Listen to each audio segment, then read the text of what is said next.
മനം കുളിരുന്ന പ്രണയ കഥ ഉമ്മ ഖദീജ മഹിമയിത ഉലകിലെ രണ്ട് മനസ്സുകളിൽ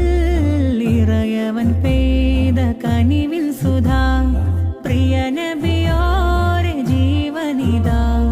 മഹദി ഖദീജ കഥ പറയാ